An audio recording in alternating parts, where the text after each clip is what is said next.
जब से चिराग पासवान को 5 सीट मिलने की बात आई है, तब से पारस गुट में हड़कंप मचा हुआ है कि आखिर चाचा पशुपति पारस अब क्या करेंगे। अब उनका डगरी जो है वो डगमगाने लगा है, क्योंकि चिराग पासवान की हर शर्त बीजेपी मान रही है और मानेगी भी। यहां तक स्पष्ट कर दिया गया है कि चिराग पासवान 6+1 मांग रहे थे, लेकिन 5 सीट चिराग पासवान को कंफर्म मिलेगा, जिसमें से हाजीपुर भी शामिल है और वैशाली भी शामिल है, नवादा भी शामिल है। अब आप सोचिए कि वही हाजीपुर, जिस हाजीपुर के लिए उनके चाचा एड़ी जोटी लगाए हुए हैं कि ये सीट तो मैं कभी भी छोड़ूंगा नहीं, हाजीपुर से कोई कंप्रोमाइज मैं नहीं करूंगा, चाहे इसके लिए जिस हद तक हमको जाना पड़े।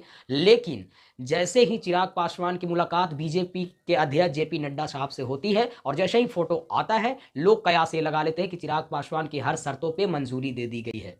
जी हाँ, अगर चिराग पासवान को 5 सीट मिल गई है तो फिर संदेह ये बनता है कि आखिर उनके चाचा, जो कई बार दावा कर रहे हैं कि मैं तो लड़ूंगा तो वहीं से लड़ूंगा, क्योंकि पशुपति पारस जी कई वीडियो में ये कहते हुए नजर आते हैं, रामविलास पासवान का पुत्र के नाते उनकी जो प्रॉपर्टी है वो भले ही पुत्र को हो सकता है, लेकिन राजनीतिक विरासत उनका नहीं होगा। और चिराग पासवान एक तरफ कहते हैं कि मेरे पिता का राजनीतिक विरासत भी तो मेरा ही है।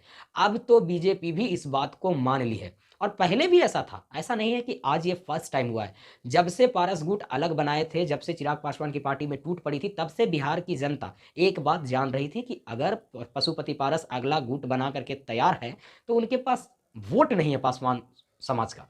ये बात सबको दिख रहा था। और आज जब बीजेपी इस पे मुहर लगा रही है तो कहीं ना कहीं ये बात बीजेपी भी मान चुकी है कि पशुपति पारस जी के पास वो क्षमता नहीं है जो क्षमता युवा चिराग पासवान के पास है। क्योंकि बीजेपी भी ये जानती है कि चिराग पासवान ही एक ऐसे नेता हैं जो पासवान गुट का वोट बीजेपी में पूरी तरीके से कन्वर्ट करवाने का ताकत रखते हैं, और ये पशुपति पारस जी में नहीं है। बहरहाल पशुपति पारस जी को बीजेपी के सिंबल से चुनाव लड़ना पड़ेगा, ऐसा सूत्रों के हवाले से खबर आ रही है। लेकिन पशुपति पारस जी को आगे जो गठबंधन बनाए थे उसका भी विलय होना तय हो गया है ये 2024 में, ऐसा भी कयास लगाया जा रहा है। राजनीतिक जो है वो समय समय पे बदलते रहता है, और कब क्या बदले ये तो कल ही बता सकता आदमी, ये सारा भविष्य के कोख में है, अंदाजा लगा सकते हैं, उम्मीद लगा सकते हैं। लेकिन जो अभी फाइनली दिख रहा है, चिराग पासवान का गुट बहुत ही मजबूती तरीके से बीजेपी चिराग पासवान का हर बात मानने के लिए तैयार है। और चिराग पासवान को 6+1 अगर नहीं भी मिलता है तो 5 सीट चिराग पासवान को कंफर्म है, और बाकी बच गए जीतन राम मांझी जिनको 1 सीट, और उपेंद्र कुशवाहा उनको भी 1 सीट दे करके बीजेपी मनाएगी। बाकी 15-16 पर कंप्रोमाइज करेंगे नीतीश बाबू, और बीजेपी अपना जितना भी कैंडिडेट उतारी थी उसमें से 1-2 कम करेगी, और 40 के 40 सीट पे समीकरण इस तरीके से बिहार में बन जाएगा। फाइनली चिराग पासवान पे सबकी नजर पहला बना हुआ था, क्योंकि चिराग पासवान को कई बार इंडिया अलायंस से ऑफर आ चुका है 8 सीट देने का।